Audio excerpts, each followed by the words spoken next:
네, 여러분 안녕하셨습니까? 좋은 아침입니다. 제 목소리가 잘 들립니까? 네, 네. 네, 맞습니다. 네, 오늘도 귀한 기도를 올려주신 장은경 집사님 감사합니다. 오늘은 요한계시록 4장 세 번째 시간이고요. 오늘 가급적 마치려고 노력을 하겠습니다. 자, 지난 시간 거 잠깐 복습하면요. 하나님의 보좌가 보여지고 있는데 보석들과 상관이 있습니다. 네, 벽옥이 나오고 홍보석이 나오고 녹보석이 나오고 무지개가 나왔다 이렇게 말씀드렸는데요. 네, 어제는 보석을 못 보여드렸는데 오늘은 좀 보석을 잠깐 보여드리겠습니다. 네, 벽옥 이렇게 생겼는데 그 어, 그 예수님 당시 그 사도 요한이 어, 계시를 볼 당시의 보석과 오늘날의 보석이 좀 차이가 있다고 하네요. 그래서 우리는 그 당시에 이제 벽옥하면은 제스퍼인데 흰색이 많이 났다고 그래요. 근데 지금 보면 이제 그린색이 많이 나오죠. 네. 그 다음에 이것은 사르디오스라고 해서 사대 지역에서 많이 나는 홍보석. 예, 예쁘죠? 예, 이런 모습들이 이제 하나님의 보좌 주위를 에, 수놓은 그러한 보석들입니다. 에메랄드죠. 이렇게 생겼다고 합니다. 자, 24장로에 대해서 좀 말씀을 드렸는데 계시록에만 딱 5번 나오고요. 근데 이 24장로에 참 어떻게 나왔는가에 대한 그 부분이 좀 모호합니다. 예언의 신을 제가 어제도 좀 많이 찾아봤는데 나오질 않아요. 예언의 신에서 24장로들이 어디에서 출연했는지 나오질 않아요. 그래서 성경 자체에서만 해결을 할 수밖에 없는데요. 24장로들이 아, 그 구성된 그 숫자는 뭐 말씀드렸습니다. 그 다이당 때 엘르아살 가게에서 족장 16명과 이다말 가게에서 8명을 뽑아서 성소 봉사를 돌아가면서 하는 24반차에서 그 숫자가 왔을 거다라고 하는 것이고요. 그다음에 이제 이렇게 이 땅의 성소에서도 24반열로 성소 봉사가 있듯이 하늘에서도 24장로들을 특별히 구성하셔서 제사장적 역할을 하게 하는데 이 땅의 제사장을 대표하는 그러한 상징하는 모습을 보게 된다라고 하는 것입니다. 그래서 24장로들이 가지고 있는 직능들, 가지고 있는 그들이 하는 일들은 여러 가지가 있습니다. 여기 보면은 그 금대접을 가지면서 중보 역할을 도와주는 예수님의 중보를 도와주는 역할을 도와드리는 역할을 하기도 하고 때로는 이제 어, 5장에 가면은 그 어, 그 일곱인을 뗄 존재가 보이지 않아서 요한이 막 슬퍼하고 울고 그러니까 그걸 또 달래주는 역할도 장로 중에 하나가 한다고 그랬어요. 24장로가 그 역할을 또 하고요.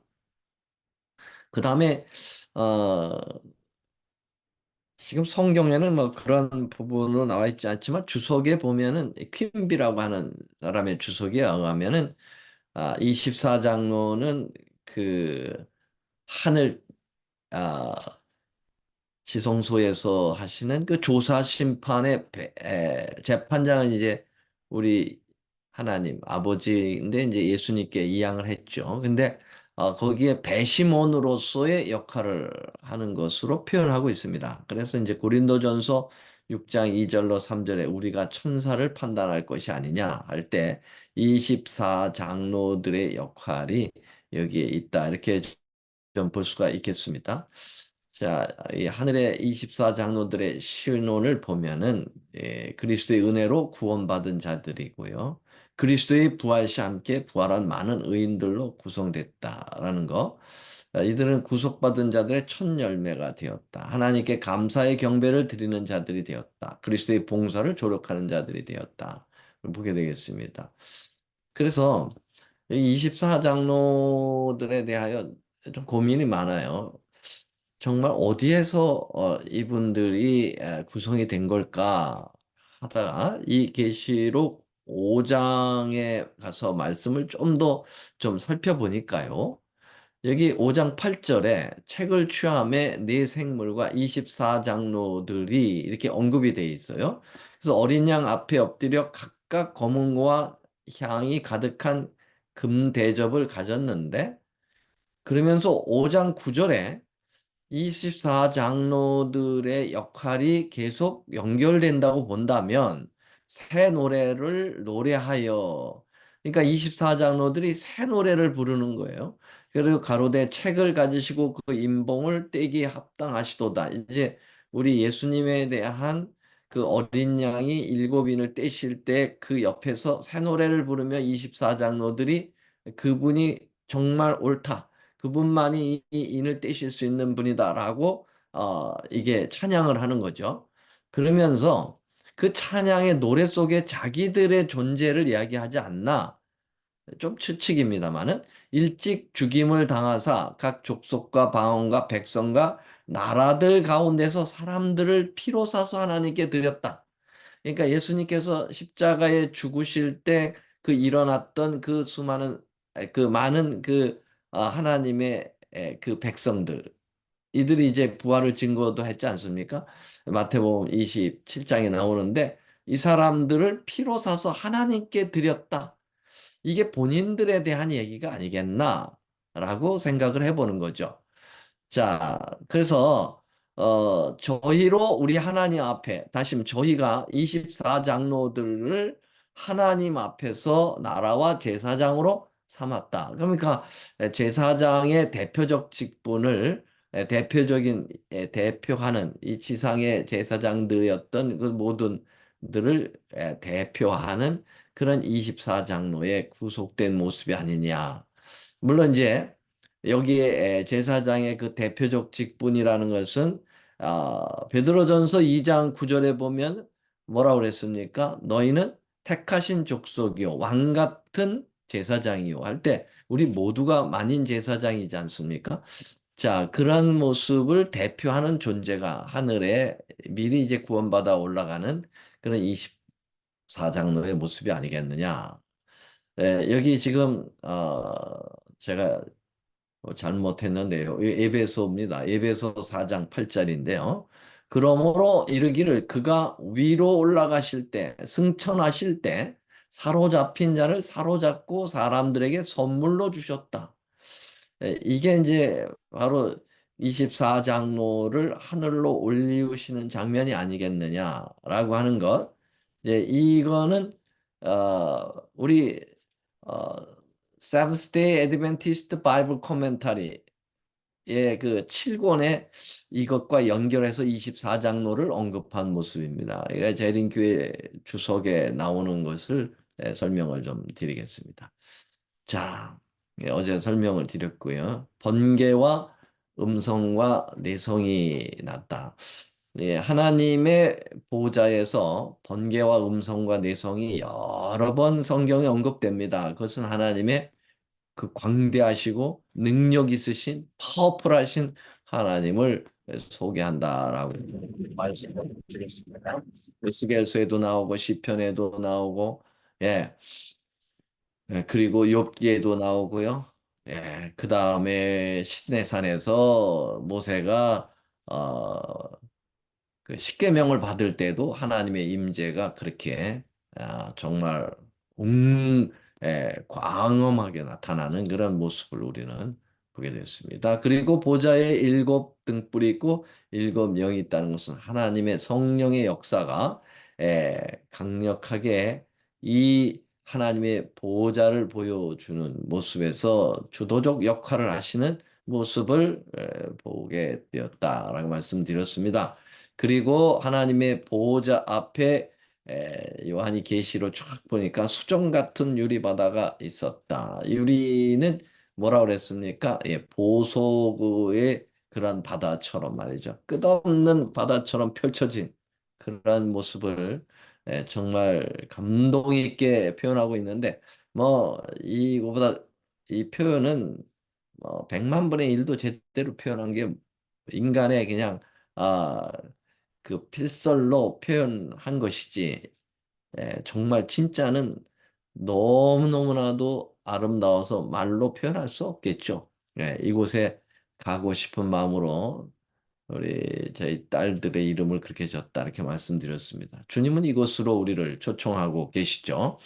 자, 오늘은 이제 6절서부터 있는 말씀을 보겠습니다. 6절서부터 8절까지, 6, 7, 8절까지의 말씀을 뮤트를 푸시고 읽으실 분은 함께 좀 읽어보시겠습니다. 본문의 말씀을 읽는데 우리가 최선을 다해야 되겠어요. 왜냐하면 입으로 시인하여 구원에 이르기 때문에 주의 말씀을 자꾸 입으로 표현하는 것이 중요한데요. 한번 같이 읽어볼까요? 좀 길지만 시작.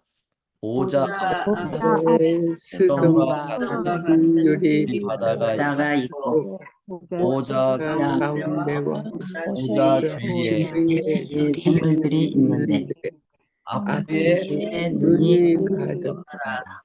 그 그 첫째 첫째 생물은 생물은 사자가 사자고 그 둘째 둘째 생물은 생물은 송아지가 송아지가 그 셋째 셋째 생물은 생물은 우리 사람 같고 사람 같고 그 그 넷째 넷째 생물은 생물은 날아가는 날아가는 우리 들이 같은데 같은데 네 네 생물이 생물이 각 여섯 날개가 있고 여섯 날개가 그 있고 안과 주의 눈이 눈이 가득하더라. 그들이 밤낮 쉬지 않고 쉬지 않고 이르기를 거룩하다 거룩하다 거룩하다 거룩하다 거룩하다 하나님이고 하나님이시고 전능하신 전능하시니여 전에도 계셨고 계셨고 이제도 또 계시고 계시고 장차 오실 자라 하고 계시록 4장 6절로 8절. 네, 감사합니다. 다시 뮤트들을 하시고요.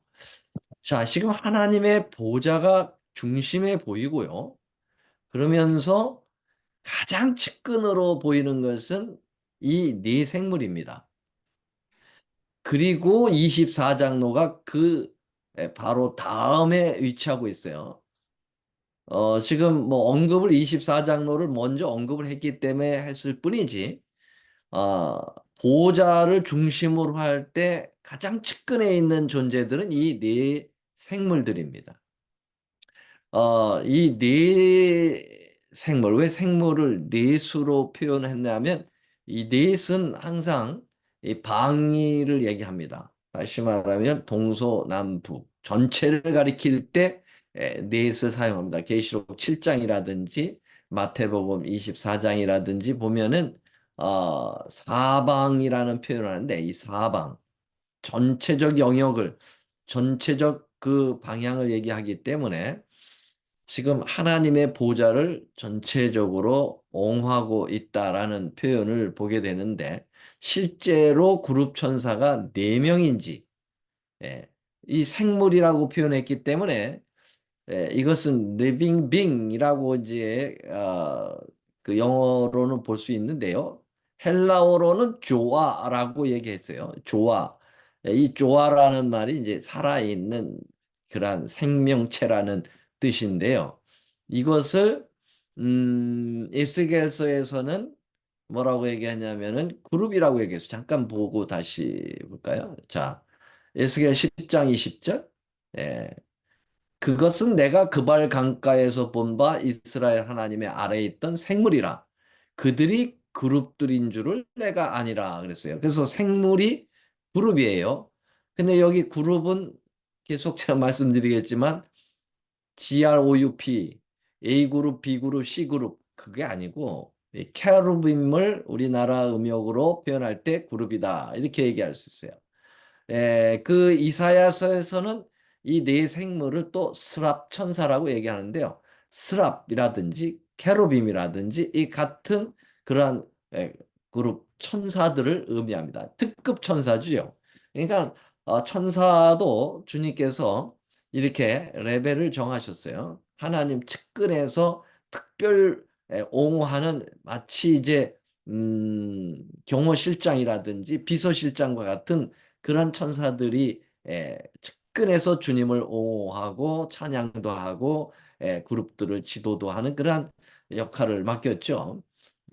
그래서 이 그룹 천사의 모습을 다시 한번 좀 더 구체적으로 보면은요.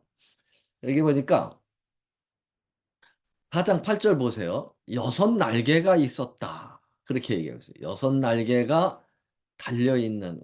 그러니까 날개를 다룬 존재는 바로 천사들이 날개가 있지 않습니까? 예. 물론 영적 존재지만은 그들의 표현을 성경의 표현은 자주 이 천사들의 날개를 이야기하고 있는데요. 보니까 그 안과 주의 눈이 가득하다 그런 표현을 했어요. 이 눈이 있다라는 것은 성경에서 지성과 예지 혹은 통찰 이런 것으로 표현할 때 이 눈으로 사용하거든요. 그래서 이 네 생물은 에, 지성을 가지고 있는 존재다. 통찰력을 특별히 가지고 있는 예리한 지성을 가지고 있는 존재들, 하나님의 옹호천사들이다라고 우리가 보면은 틀림없습니다. 자, 그런데 이 생물이 이 네 그룹 천사, 수랍 천사들이 계시록에만 나오는 것이 아니라 지금 뭐 여기 잠깐 보였듯이 에스겔서에도 나오고 그 다음에 이사야서에도 나옵니다. 자, 이사야서에 보니까 이사야 6장 1절 3절에 보면은 우시아 왕이 죽던에 내가 본즉 주께서 높이 들린 보좌를 이제 보여주잖아요. 또 보좌를 보여주는데 거기에 스랍들은 모셔섰다 그랬어요. 그러니까 아까 얘기한 그 그룹이 바로 스랍이라 이 말이에요. 여섯 날개가 똑같잖아요. 그 여섯 날개가 있어서 둘은 얼굴을 가리고 둘은 발을 가리고 둘로는 날아갔다.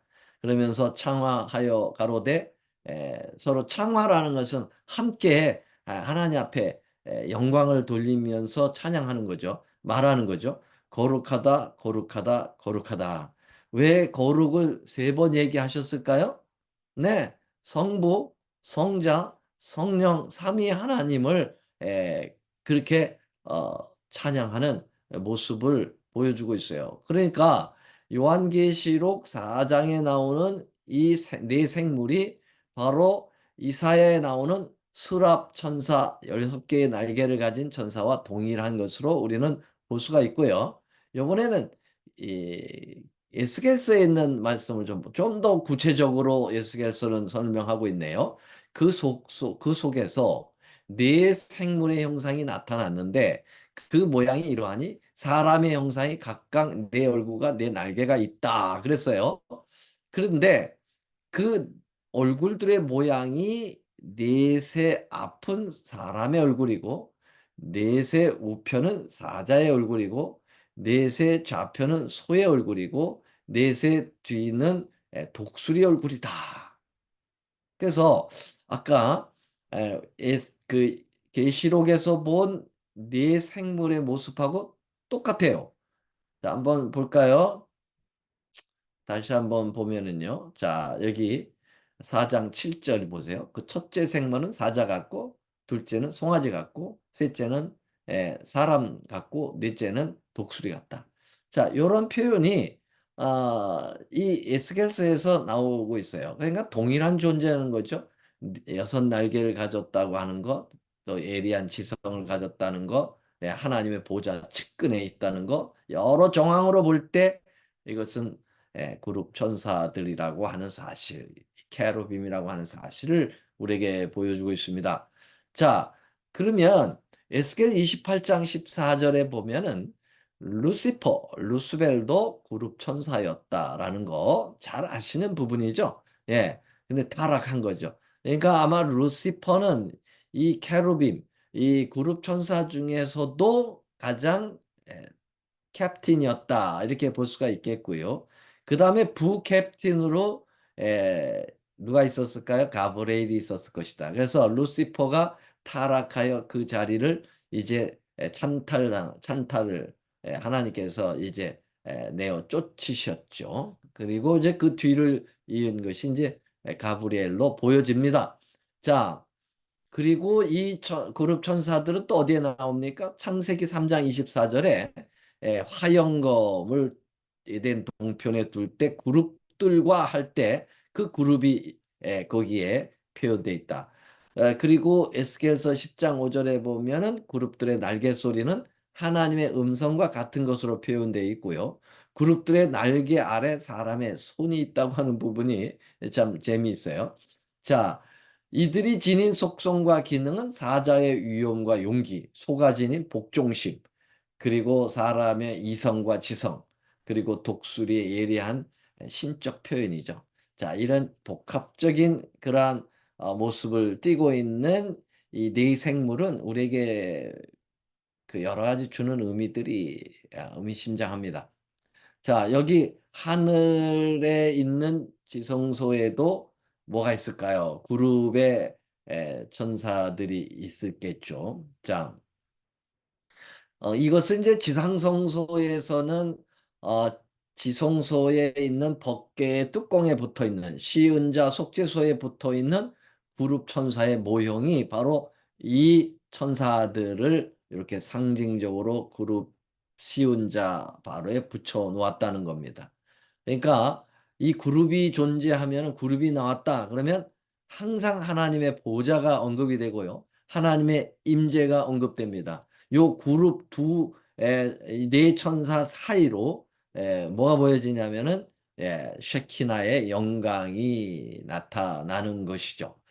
자, 그래서 여기 출애굽기 25장 18절로 21절에는 이 그룹 천사들에 대한 봉사를 언급하고 있습니다. 금으로 그룹 둘을 속죄소 두 끝에 쳐서 만들고 한 그룹은 이 끝에, 한 그룹은 저 끝에, 곧 속죄소 두 끝에 속죄소 한 덩어리로 연하게 할지며 그룹들은 그 날개를 높이 펴서 그 날개로 속죄소를 덮으며 그 얼굴을 서로 대하며 속죄소를 향하게 하고 속죄소를 궤 위에 얹고 내가 내게 줄 증거판을 그 궤 속에 넣어라. 거기서 내가 너와 만나고 속죄소 위, 곧 증거궤 위에 있는 두 그룹 사이에 내가 이스라엘 자손을 위하여 내게 명할 모든 일을 내게 이르리라. 이 그룹들의 그 사이가 바로 그 보좌의 중심이고 거기에 하나님의 임재가 있고 거기서부터 모든 하나님의 명령이 나가겠다라고 하는 것입니다. 자, 그러면요. 이 네 성물의 속성을 다시 한번 보면은요. 사람의 모습을 띤 이 그룹이 있고요. 사자의 모습을 띤 그룹이 있고요. 소의 모습을 상징적으로 띤 그런 그룹이 있고 독수리가 있습니다. 사람은 이성과 지성, 영적인 헌신을 얘기하고 사자는 왕 중의 왕이죠. 위엄과 용기와 담대성을 얘기한다. 그 다음에 소는 복종심과 인내, 성실과 희생이다. 독수리는 예리한 관찰과 신속한 행동이다. 자, 이 부분을 우리는 어떻게 볼 수가 있느냐면요. 예수님이 가지고 있는 네 속성이라고 볼 수 있어요. 예수님께서 에, 그분이 가지고 계신 이 네 가지 속성이 바로 이 땅에 오셔서 우리의 구속주로서 메시아로서의 역할을 다 하셨잖아요. 예수님이 에, 인성을 쓰고 이 땅에 오셨잖아요. 그래서 인카네이션 성육신이 이루어졌잖아요. 그리고 예수님은 왕중 왕으로 표현되기도 했잖아요. King of Kings. 오직 예수님에게만 돌려지는 것이 이제 사자의 모습이고요.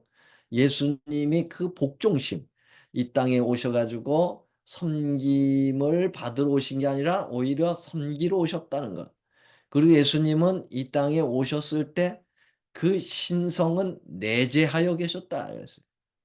그래서 휴미니티가 이 디비니티를 감싸고 있었지만은 예수님의 그 신성은 내 안에 내재하고 있었죠. 그래서 다 이게 이제 예수님의 모습인데 왜 그룹 천사들이 이런 모습을 띠고 있을까요? 네, 예수님과 늘 함께하기 때문에 그들이 예수님을 늘 옹호하고 있기 때문에 예수님이 가진 그것들이 이제 묻은 거죠. 그들에게 한마디로 얘기하면은 하도 같이 주님을 옹호하고 그분의 뜻을 맞춰서 순종하고 찬양하다 보니까 이 네 그룹 천사들이 바로 예수님의 네 부분을 그렇게 표현을 하고 있는 것을 이제 우리는 보시면 되겠습니다. 자, 그래서 성소를 진칠 때에도요, 항상 성막을 진칠 때, 동서남북으로 네 지파, 네 지파, 네 지파, 세 지파, 세 지파, 세 지파 해가지고 12지파를 이렇게 두르지 않습니까? 자, 그래서 이제 그때 세 지파씩의 이제, 보면은 유다 지파가 동편에 진을 치고 에브라임 지파가 이제 므낫세와 이제 세 지파가 서편, 그리고 루벤이 이제 대표가 되어 가지고 남편 쪽으로, 그다음에 단 지파가 이제 대표 지파로 북쪽으로 하는데요. 그 성경에 보면은 이렇게 지금 조감도를 그려 드렸는데요. 성소가 여기 있죠? 잠깐만요. 내가 이것도 표시를 하겠습니다. 레이저 포인트로 해서. 네, 잘 보이시나요? 네. 여기가 성소가 있고요. 성소를 주변으로 해서 제일 가깝게는 레위 지파, 제사장 지파가 이렇게 사방을 둘러 진을 칩니다. 네. 그리고 어, 이제 이쪽 동쪽서부터 보면은 유다 지파, 이사가, 스불론 지파가 동쪽으로. 왜 동쪽이냐면은 여기가 이제 입구입니다. 항상 동쪽으로 입구를 두는 것은 하나님의 임재, 메시아의 임재가 항상 동쪽으로 임하여 오거든요. 그래서 동쪽에 에덴 동쪽에다가 여러분 그룹 천사와 두루도는 화영금인 아주 그 성소의 원형을 거기다가 응급으로 설치했듯이 말이죠. 그래서 이 대표 지파인 유다 지파는 예수님을 나타내는 거예요. 근데 이 유다 지파가 예수님께서 유다 지파로 이제 왕으로 오셨기 때문에 사자의 깃발이 나와 있습니다. 사자의 깃발, 왕중왕으로서. 그래서 유다 지파를 통해서 왕이 나오잖아요. 그래서 여기 그룹 천사 중에 한 천사가 사자의 모습인데 그 모습을 또 이 성소에서도 보여주는 것입니다. 네. 자, 그다음에 요번에 이제 이쪽이 서쪽이죠. 서쪽에서는 대표가 에브라임입니다. 에브라임과 므낫세 베냐민인데 여기 지금 레위 지파가 1위로 빠져 들어갔기 때문에 이 그 요셉의 두 아들 에브라임과 므낫세를 지파로 형성을 시키죠. 그래서 에브라임과 므낫세 요 에브라임의 그 대표 지파가 바로 소로 돼 있어요. 소. 그래서 송아지의 깃발에 이제 그림이 소로 하도록 되어 있습니다.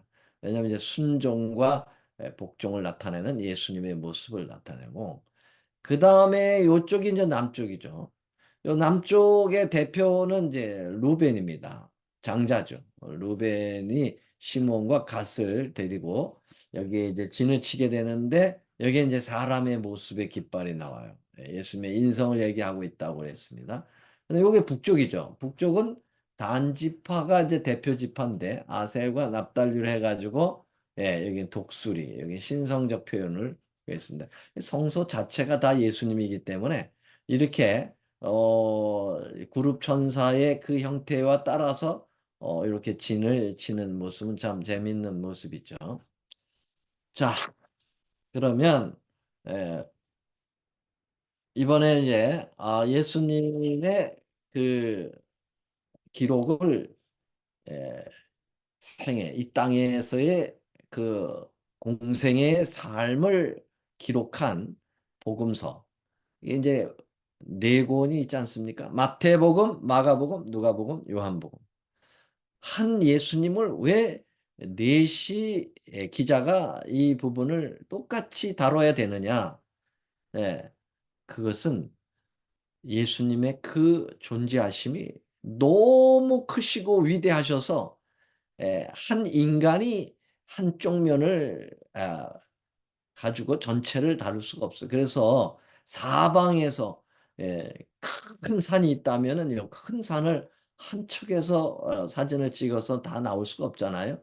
예, 사방에서 예수님을 묘사해도 부족하죠. 그래서 4명의 복음서 기자가 필요했다라는 겁니다. 그래서 마태는 특별히 예수님을 왕으로 표현하기를 좋아했어요. 예수님이 그 부분을 하나님께서 담당시키신 거예요. 그래서 사자의 그러한 모습이죠. 왕 중의 왕으로. 그래서 마태복음 2장 2절에 보면 유대의 왕으로 오신 이가 어디 있느냐 하면서 이 마태는 왕으로 예수님을 묘사하기를 적극적으로 했습니다. 그래서 마태복음 5장의 산상보훈이라는 것은 바로 왕이 반포하는 하늘의 위대한 법률이죠. 예, 진정한 하나님의 그 교훈을 얘기하고 있고요. 그 다음에 마태복음 21장인가요? 예루살렘 입성은 왕의 퍼레이드로 표현하고 있어요. 네. 자, 그 다음에 마가는 예수님의 그 신실한 종으로서의 이 땅의 섬김을 받으러 오신 게 아니라 섬기러 오신 예수님의 모습을 그러한 방향으로 예수님을 생애를 그려놨다. 보시면 되겠습니다. 그래서 마가복음 그 10장 45절에 보면은 예수님께서 종으로 오신 부분을 에, 인자가 온 것은 섬김을 받으러 온 것이 아니라 섬기러 왔다라고 하는 것으로 표현하고 있고요. 얼마나 예수님께서 바쁘게 섬기러 돌아다니셨는지 마가복음에 보면은 식사할 겨를도 없었다. 그렇게 표현하고 있고 항상 주님의 겸손한 모습을 극대화시켰던 사람이 이제 마가였다. 그다음에 누가는 예수님의 인자, 사람의 아들로서 휴미니티, 바로 인성을 가지신 예수님. 우리의 맏형님처럼 보여지는 모습으로 예수님을 그려놨다. 그 다음에 요한복음은 에, 아예 초장서부터 이 독수리, 신성, 그 독수리의 눈과 같은 신성, 하나님의 아들, Son of Man의 그런 모습을 그려놨는데 여러분 요한복음 1장 1절에 보면 태초에 말씀이 계시니라 이 말씀이 하나님과 함께 계셨고 이 말씀이 곧 하나님이라. 그래서 요한은 예수님을 하나님의 아들로 신성적 표현을 하는 데 있어서 책임을 진 사람처럼 강력하게 신성에 대한 이야기를 하고 있습니다. 그래서 이 로고스이신 하나님의 그 표현을 예수님에게 적용하고 있어요. 그래서 요한복음 1장 14절에 보면은 뭐라고 했어요? 말씀이 육신이 되었는데 하나님의 영광이 그 안에서 이제 그 비췄다라고 하는 표현의 말씀을 여러분 기억하시고요. 그 다음에 요한복음 8장에 보면은 그 바리새인 서기관들 유대 지도자들하고 예수님은 항상 이 신성 문제를 가지고 이들이 도전을 걸어오고 예수님을 부정하고 돌로 치려고 하는데 아브라함 얘기하지 않습니까? 그때 예수님이 아브라함이 나기 전에 아브라함이 나를 먼저 보았다. 그래서 거기에 보면은 아브라함이 있기 전에 본인이 먼저 존재하셨던 그래서 Abraham before was I am 그렇게 얘기하고 있어요. 그래서 이 I am이라는 것은 에고엠이 또 히브리적 표현은 주호와 여호와라는 뜻이에요. 그래서 나는 아브라함이 나기 전부터 스스로 존재하는 여호와다라는 표현인데 요한복음에만 그 I am이라는 말을 7번 선언하고 있습니다. 그래서 뭐죠? 나는 길이요, 진리요, 생명이다. 나는 뭐요? 부활이요, 생명이라. 그 다음에 나는 양의 문이요. 나는 선한 목자요. 나는 하늘에서 내려온 생명의 떡이요. 나는 포도나무요. 7번 얘기하는데요. 그 I am, I am, I am 다 요한복음에만 나옵니다. 왜요? 예수님을 신성적으로 표현해야 되기 때문에 말이죠. 그래서 요한은 이렇게 예수님을 강력하게 표현하고 있는데 요런 부분들이 다 예수님의 측근에서 보호하고 있는 네 그 그룹 천사들의 몸에 배어 있다라는 거 보시면은 틀림이 없습니다.